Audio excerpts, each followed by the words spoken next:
Hello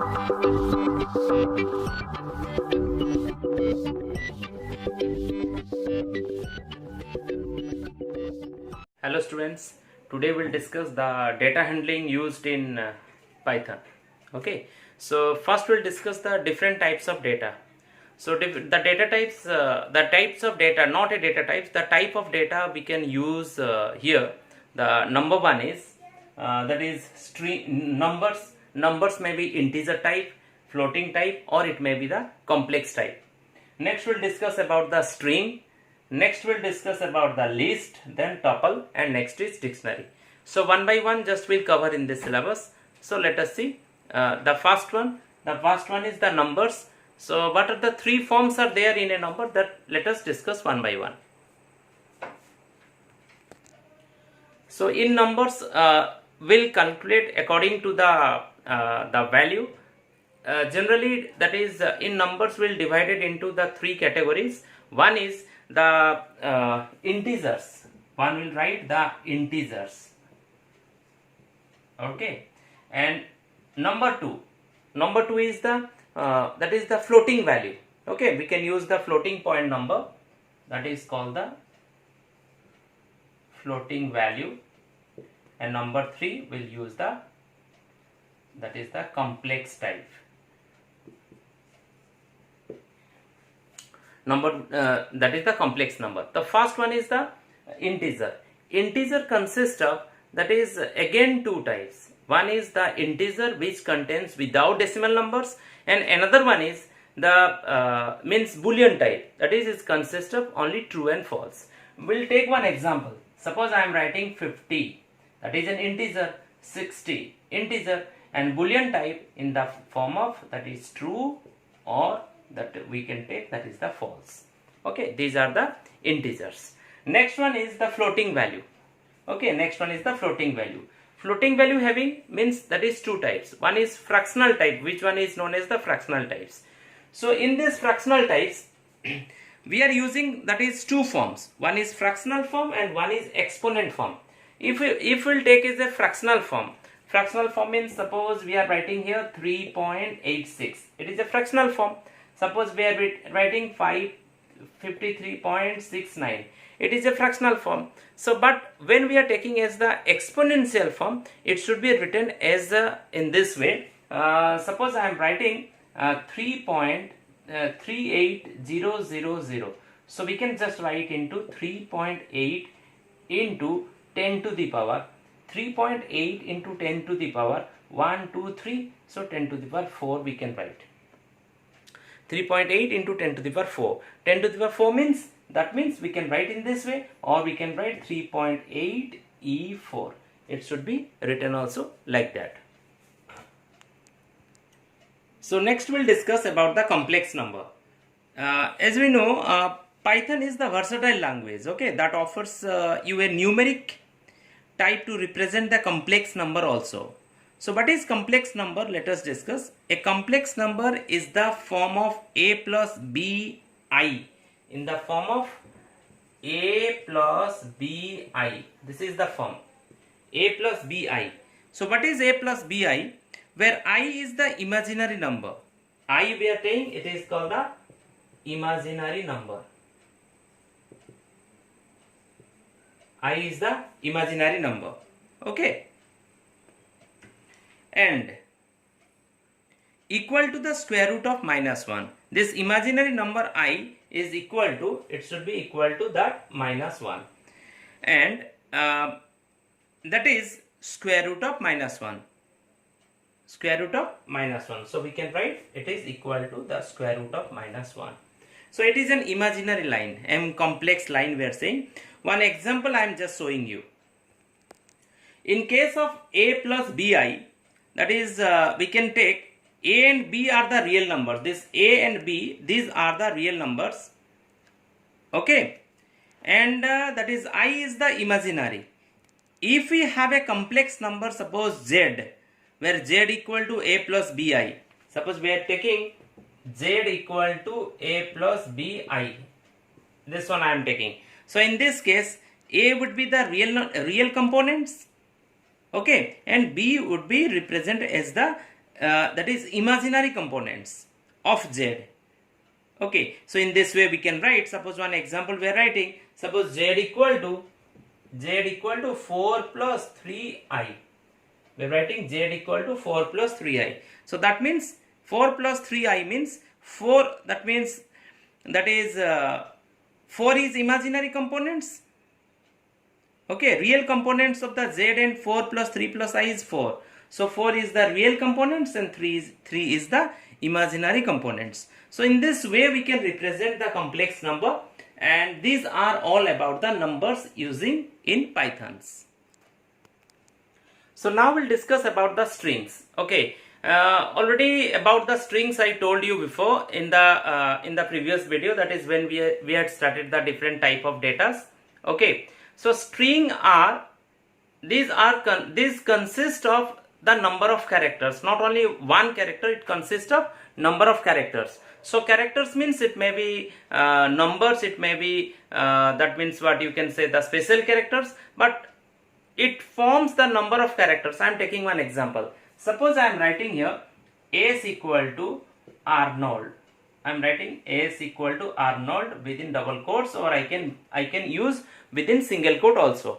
So S equal to Arnold means this consists of only the what? The characters here. That means that is alphabet type of thing. So that we can also do in this way. I can write S equal to suppose I am writing RAZA 35. That is also true. So it is called the string. So string consists of not only the numbers, okay, not only the numbers, also not only the characters, means not only the means only the alphabets. It consists of both characters as well as numbers as well as special characters also. But if it enclosed within the double quotes or single quotes, means it is from a string. So whenever we'll take a string, always their means index number will be different. That I am telling you here. Suppose take one example here. I am writing Arnold, ARNOLDS. Okay. Suppose I am taking Arnold. So what to do? If we'll start from the leftmost side, suppose we'll start from leftmost side. So we can take that is a 0. This is 1, 2, 3, 4, 5, 6. First one is 0th position, first position, second position, third position, fifth position and sixth position. But how many characters are there? Characters are 7. So that means 1, 2, 3, 4, 5, 6, 7. 7 characters, but starting from 0 to 6. And if we'll start from the right side, so we'll take it that first 6, this is -1, this is -2, -3, -4, -5, -6, -7. Okay, so that this is the index number. Index number means from where we'll start counting the characters of a string. So according to this index number, we'll find out the different types of characters. Suppose we'll take one example. One example we'll take it. Suppose I'll write S equal to Arnold. So S of 0. So output will be A. If I'll take S of -1, okay, the output will be that is S. Suppose S of 2, the output will be this N. If I'll write S of -5, the output will be also N. So index number you can take from the left side or right side onwards also. Okay, so next we'll discuss about the list and tuples. So if we'll discuss about the list and tuples, so only the thing is that when more the data we can keep in one form, that is we can say it is a list, and that is also in tuple. But only one difference is that in list we can that means it is mutable. Mutable means we can change the data, but change the data means the positions we can change the content of the positions. But tuple is immutable. Immutable means that means we cannot change the data. So we'll discuss it. Okay, we'll discuss in mutable and immutable about this term, that will in the next part. Okay, so we'll take one example here. Suppose one list will take one example. 1, 2, 3, 4, 5. Okay, details I will tell you in the list chapter. Suppose this is one example is given. So that means I can write the value within the square brackets. Another example you take. Suppose 40, I am writing here Neha, then I am writing 3.6. Okay, that means all can be written together. So a list in a Python represents a list of comma separated value of any data type between square brackets. So these are some examples I have given. This is written within the square bracket. In the similar way, suppose we'll write the tuples. So tuples can be written but in the form of 1, 2, 3, 4, 5, and it can be written 40, then I am writing Neha, writing 6, okay, but it is within the parenthesis. Okay, so suppose you can think of the tuples, that is the tuples also you can say, tuples or tuples, whatever the pronunciations, no problem. So as those lists which cannot be changed, these are not modifiable. So tuples are represented as a group of comma separated of the data types, okay, of any data types within the parenthesis. So it is not necessary that only integer will take. We can take the integer as well as the string. Here also we have taken integer, string and floating type. So you can take any types of data. Dictionary is another set of the data where we can store the value but in the form of key and value. Okay, key and value, and it can be used by using the curly braces, or that is curly braces we are using here. That I am telling you what is the one by showing one examples. So that means we can say it is the unordered set of the comma separated. So already I have told you it consists of one is key and one is value. We can say the key value. So what do you mean by key value? I am telling you. Suppose I am writing one example. One example I am writing. Suppose A, it is given 1. Then I have written, suppose A and 1 I have written, and another one I am writing. Suppose B 2 and C 3. Okay. So now I am telling you this A, B and C. These are known as the keys. That means 1 can be represented in A. two can be represented in B. 3 can be represented in C. That means A equal to 1 only. So A is known as the key and 1 is known as the value. B is the key and 2 is the value. C is the key and 3 is the value. So that means in this case, that means both key and value you have to store in case of dictionary. Okay. So now next part will start about the mutable and immutable type of data types. So now we'll discuss about the mutable and immutable type of data. Okay, as I told, mutable means that data modifiable, and immutable means we cannot change the data. That means not modifiable. That is called the immutable. So few examples I am showing here. Just you see in which type of data we can change and in which type we cannot change it. So the first one is I have given is immutable type. In immutable type, it is given integer, floating point number, boolean and string, and that is tuples. And mutable means that is list, dictionary and set. So let us see what is immutable and what is mutable. Suppose one example I can show you afterwards in the chapter where the particular this based on chapter is there. In that case we'll just discuss in details. Take one example. Suppose mutable. Suppose I am writing here A equal to 3, 4, 6. So if I write A of 0, what the output will come? The output will come, if I write the print A of 0, the value will come 3, because this is in the 0th position. But suppose I want to change its value, so I can also change A of 0 equal to, if 5 I will write, that means in case of 3, that 5 will be, means 3 will be replaced with 5.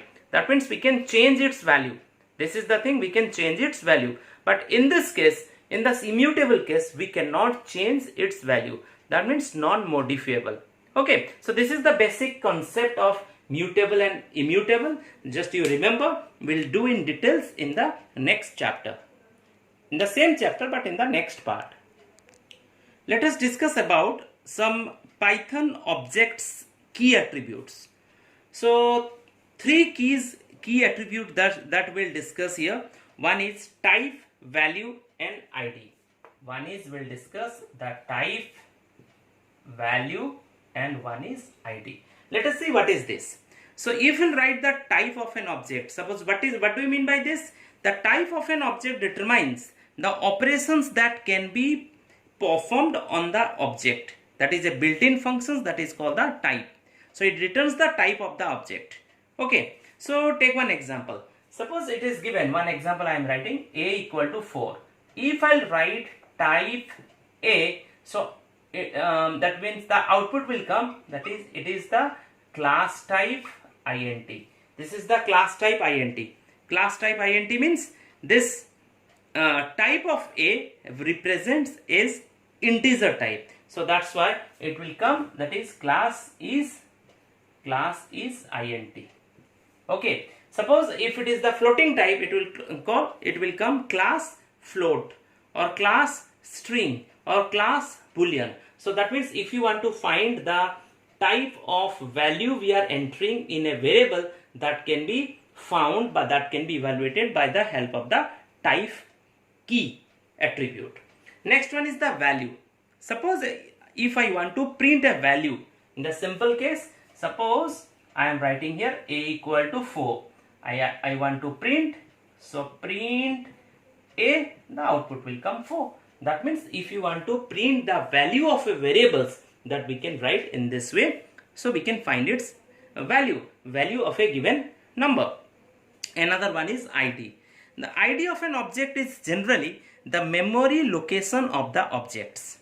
Okay, although ID is implementations dependent, but in most implementations it returns the memory location of the object.